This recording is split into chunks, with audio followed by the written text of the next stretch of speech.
Hi everyone, welcome to the Muster Drill. I'm Scott, and the cruise lines keep looking for ways to keep cruising safe during COVID.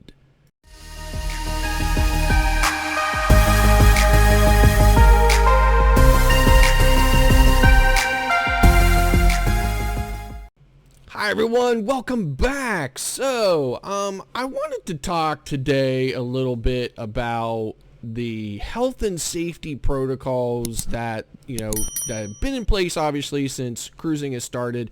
We've seen a lot of evolution, little changes here and there, some coming from the CDC, some coming from the cruise lines as they see that what's working, what's not working, and where they can see areas that need to be improved. So one thing I wanted to, I guess the area I wanted to focus on is, Royal Caribbean has done, Royal Caribbean has definitely done more than what Carnival has done as far as onboard, health and safety protocols.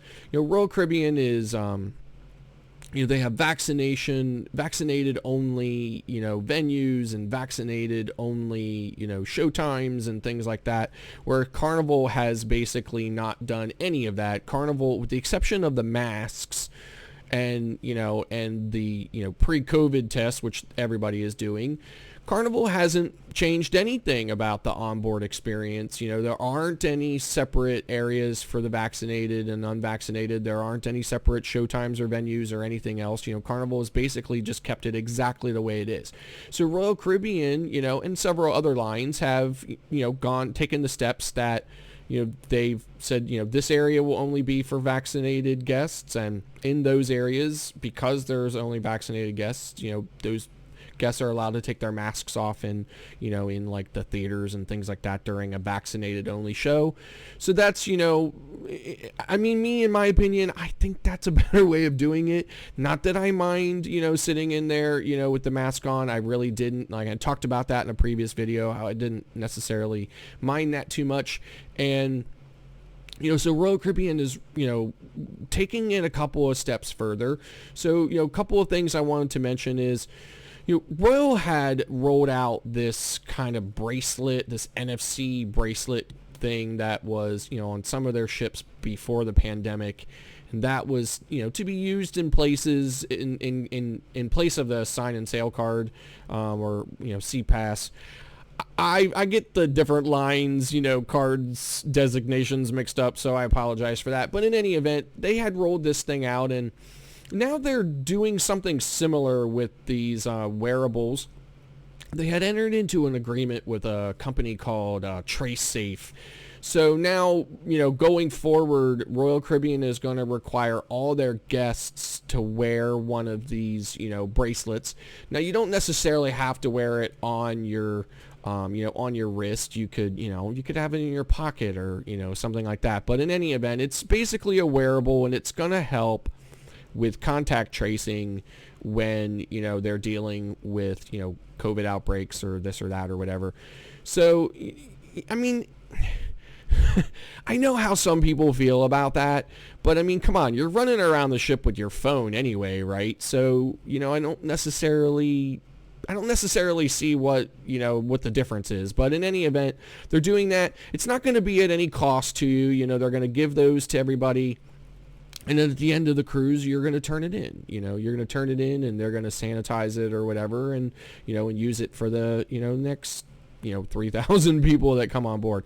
But it is a good thing because it's going to keep us sailing. It's going to keep things moving forward. And again, they're not doing it for any reason other than for those goals, to keep everybody safe and to keep things moving forward and stuff. So and another thing that Royal Caribbean is doing is Royal Caribbean is now offering a limited, and when I say, I have to stress, it's a limited option for testing at the port, and they really, Royal Caribbean is really trying to stress that it be looked at as a last resort, because, we all know that window for testing has, shrunk from, 3 days to 2 days, and I myself am not super happy about it either. It's it's already stressful enough figuring out everything that you got to do and get together and get to the ship on time and everything else. And even when you're leaving a day before, which a lot of us do, it's still a lot of stuff to do. And,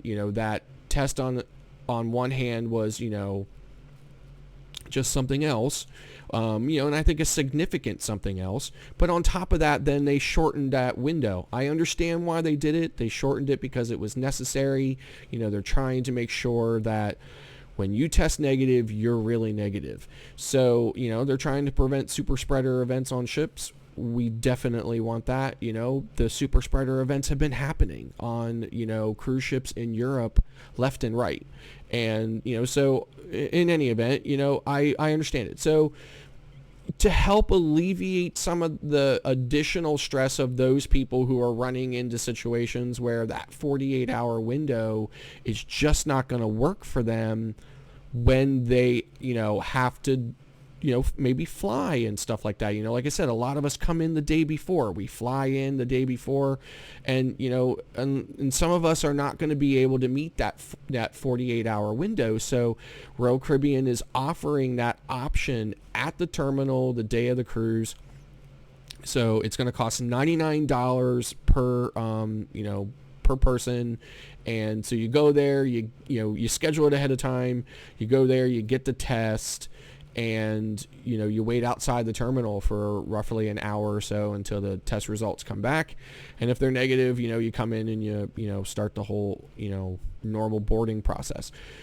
So, it's awesome that they're doing that. Obviously Carnival tried something like that too, and they partnered with Quest, and it was a complete total disaster. And in my opinion, I never had a high opinion of Quest before, and I won't go into, why how I come to, be as intimately familiar with Quest that, I don't have a high opinion of them. But, you can just probably figure it out. So in any event, I don't like Quest to begin with personally. So I'm not surprised to see that, they were not able to honor their, intended commitment. And I've seen tons of stories where people have actually used a Quest location prior to sailing and they don't get their results back for days, which is, again, in my opinion, that's Quest. So I don't personally recommend anybody use Quest, no matter what, and I don't care what anybody else says about it. That's my opinion, and it's further, further validated by the stories from the people who have used Quest in the time since Carnival has announced their partnership with them and not gotten their results back in time to go, on the cruise, and they had to plan B it. So in any event, Royal Caribbean has, made this announcement that they're going to be doing that, testing on a very limited basis at the port, and it is, welcome news that there's an additional option for people to, get that test done. So I think that's going to do it for today's video. Thank you very much for tuning in. And if you like this video, please click that like button. And then don't forget to hit the subscribe button. It'll really help us out a lot. It won't cost you anything. You click it once and you're done.